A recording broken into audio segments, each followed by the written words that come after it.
Far from the hustle and bustle of the crowded Bangalore city lies Anegundi, a quiet village in the Koppal district of northern Karnataka.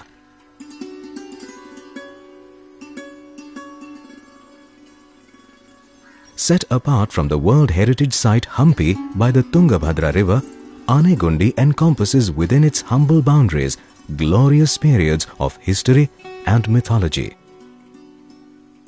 The 64-pillar Mantapa, Gagan Mahal, Pampa Sarovara and Huchapayana Matha mark the glorious reign of the Vijayanagara Empire.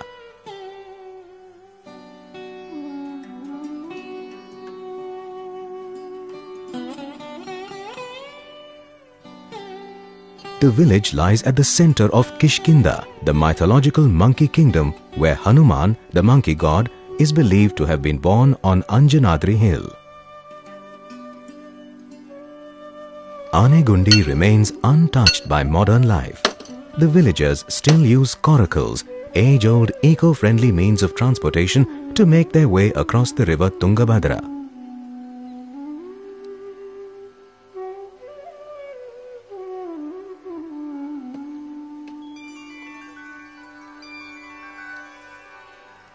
It is also possible to rent bicycles in the village.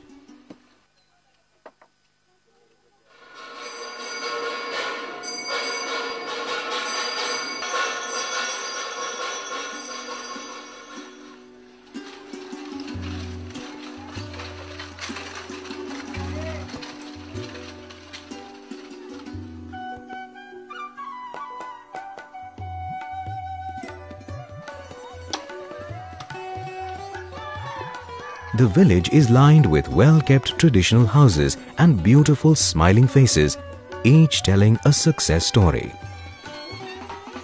This picture-perfect scene of Anegundi has not always been so.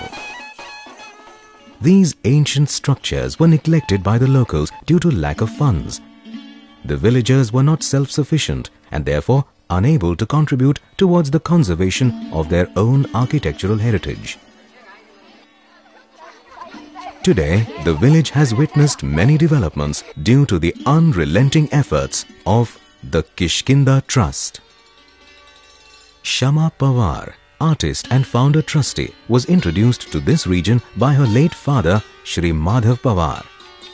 After visiting Anegundi several times as a painter, she came to live here in 1995.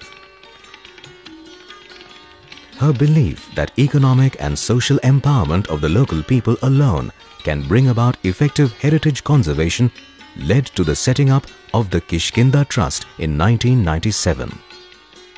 An important step towards generating employment was the setting up of the banana fiber cottage industry, which was started with a small group of women. Over the years, it has grown into a federation comprising 204 women and 15 self-help groups. This center also trains women from other villages in the craft. In the workshop, the women work together with locally available banana fiber. They are trained in every aspect of the cottage industry, from making the rope to weaving the final product.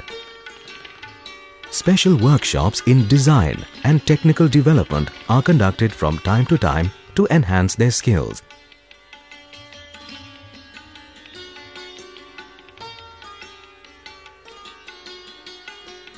Some of these women also run small embroidery, sewing, quilting and other craft workshops.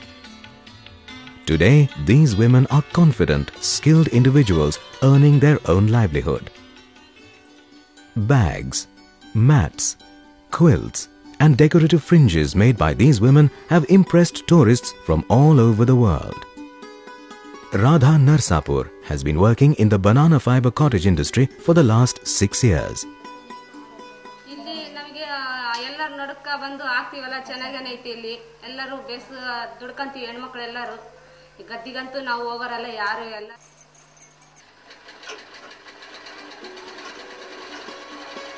Early on, Shama came to learn that many women in the village owned sewing machines.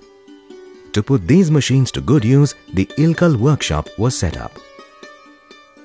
Tailors are trained and employed here to stitch well-designed garments and other accessories which are sold in the craft shops.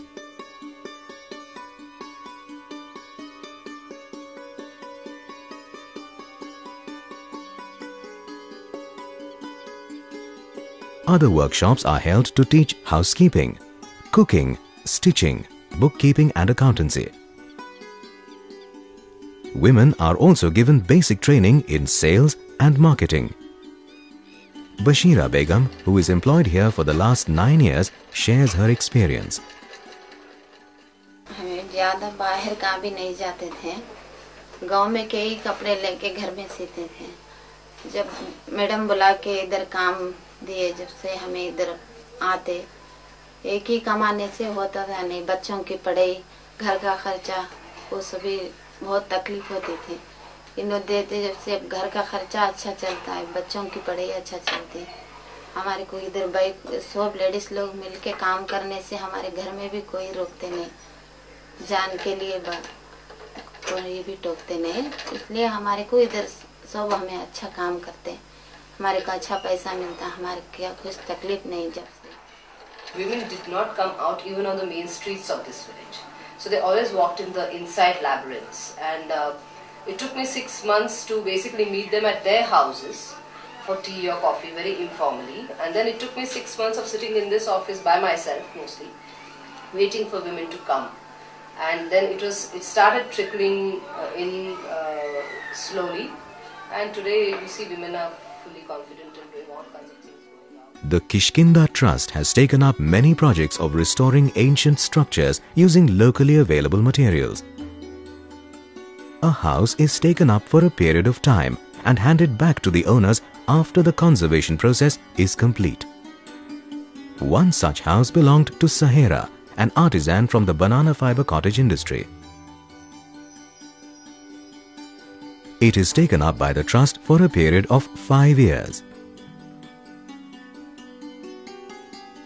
Once in a dilapidated state, today this traditional vernacular house on the Royal Street functions as the interpretation center cum training cell.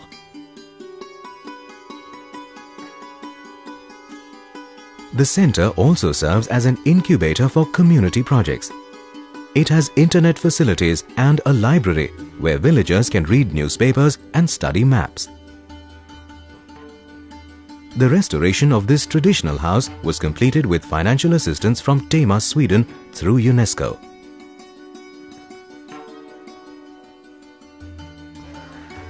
पहले पुराना घर में थे, हमारी madam तुम्हारे को घर बंधा के 5 साल रहने के बाद तुम्हारा घर तुम्हारे को दूंगी बोल के हमारे को एग्रीमेंट लिखा लेके दिए। हमारे 5 साल होने के बाद हमारा घर हमारे वास्ते छोड़ देंगे, हमारे को क्या भी प्रॉब्लम नहीं करेगा, अच्छा बनाया है। Other similar houses have been converted into small business units like cafes, internet cafes, guest houses, play schools and workshops. This project, particularly the guest houses and homestays, has been a huge success as tourists like to stay with the local people in the village and the host family benefits from the additional income. Apart from these activities, the Kishkinda Trust is constantly working towards the education and town planning of the village. Workshops are organized on education through performing arts to introduce children to classical and folk dance, music, street theatre, mask making, mime, yoga and conversational English. The village has also held performances by visiting artists. A library project funded by the Rajiv Gandhi Foundation is underway. It will act as a resource center to encourage the reading habit in adults and children with the use of different learning aids like storytelling. The library will keep books in Kannada, English and Hindi.